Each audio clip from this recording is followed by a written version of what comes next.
જય શ્રી કૃષ્ણ મિત્રો, રાધે રાધે. સ્વાગત છે તમારું એક નવા જ વિડીયોમાં. તો આવી ગયા સવી તમારા માટે એક નવો જ વિડીયો લઈને. વિડીયો ગમે તો લાઇક કરજો, શેર કરજો અને તમે પણ ઈચ્છતા હોય માતા લક્ષ્મીના આશીર્વાદ તમારા ઉપર પણ બન્યા રહે તો કમેન્ટ બોક્સમાં જય લક્ષ્મી માતા લખવાનું ભૂલશો નહીં. અને હા, અમારી ચેનલ પર નવા હોવ તો અમારી ચેનલ શ્રેષ્ઠ વાતોને સબસ્ક્રાઇબ કરજો. અને હવે વિડીયોની શરૂઆત કરીએ જરા પણ મોડું કર્યા વિના.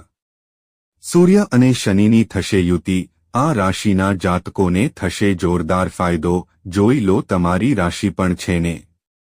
જ્યોતિષશાસ્ત્રમાં શનિને ન્યાયના દેવતા તરીકે ઓળખવામાં આવે છે.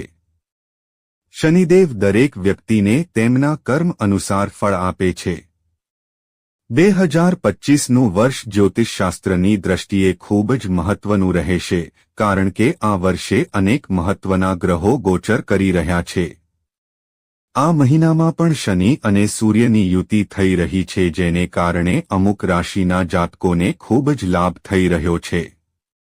આ રાશિના જાતકોને આ બંને ગ્રહોની યુતિથી ભાગ્યનો પૂરેપૂરો સાથ મળી રહ્યો છે. આવો જોઈએ ક્યારે થઈ રહી છે આ યુતિ અને એને કારણે કઈ રાશિના જાતકોને લાભ થઈ રહ્યો છે.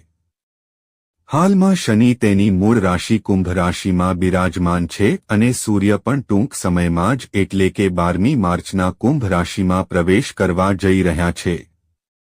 સૂર્ય એક મહિના સુધી કુંભ રાશિમાં બિરાજમાન રહેશે, જ્યારે શનિ માર્ચ મહિના સુધી કુંભ રાશિમાં બિરાજમાન રહેશે. જ્યોતિષીઓના જણાવ્યા અનુસાર સૂર્ય અને કુંભ વચ્ચે પિતાપુત્ર અને શત્રુનો સંબંધ છે.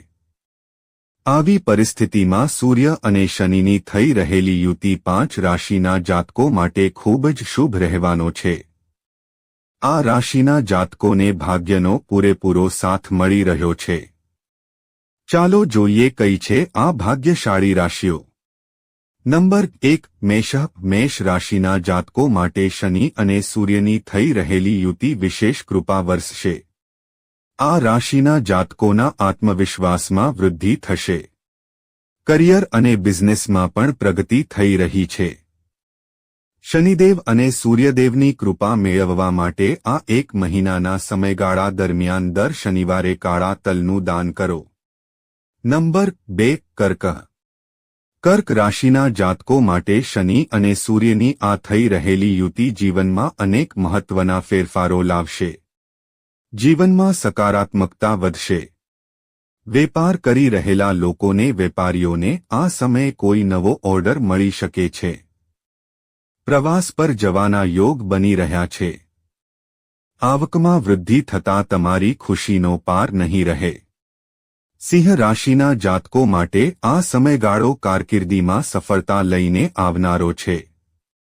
આ સમયગાળા દરમિયાન તમને મોટા પ્રમાણમાં લાભ થશે. કામના સ્થળે એક પછી એક સિદ્ધિઓ હાંસિલ થશે. ઘરમાં સુખશાંતિ જળવાઈ રહેશે. સમાજમાં માનસન્માનમાં વૃદ્ધિ લઈને આવશે. નંબર 3, તુલા. તુલા રાશિના લોકો માટે કુંભ રાશિમાં થઈ રહેલી શનિ અને સૂર્યની યુતિ દરેક મનોકામના પૂરી થનારી સાબિત થશે.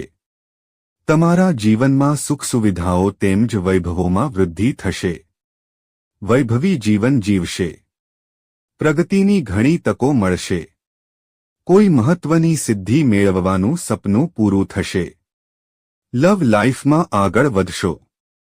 નંબર 4, કુંભ. કુંભ રાશિમાં જ સૂર્ય અને શનિની યુતિ થઈ રહી છે, જેને કારણે આ રાશિના જાતકોને વિશેષ લાભ થશે. નોકરી કરી રહેલા લોકોને સૌથી વધુ ફાયદો થશે. નોકરિયાત લોકો માટે સમય શુભ છે. આ રાશિના લોકોને પ્રગતિ મળશે. આર્થિક લાભ થશે. આ સમયગાળા દરમિયાન તમારા પદ અને પ્રતિષ્ઠામાં વૃદ્ધિ થશે. આ તમામ માહિતી જનહિતને ધ્યાનમાં રાખીને આપવામાં આવી રહી છે. તમારી આસ્થા અને જ્યોતિષ અને ધર્મના ઉપાયો અને સલાહ અજમાવો. વિડિયો હેતુ ફક્ત તમને વધુ સારી સલાહ આપવાનો છે. અમે આ સંબંધમાં કોઈ પણ પ્રકારના દાવા કરતા નથી. મિત્રો, જો તમને વિડિયો પસંદ આવ્યો હોય તો લાઇક કરજો, શેર કરજો અને નવા હોય તો અમારી ચેનલ શ્રેષ્ઠ વાતોને સબસ્ક્રાઇબ કરી દેજો. આભાર. જય શ્રી કૃષ્ણ.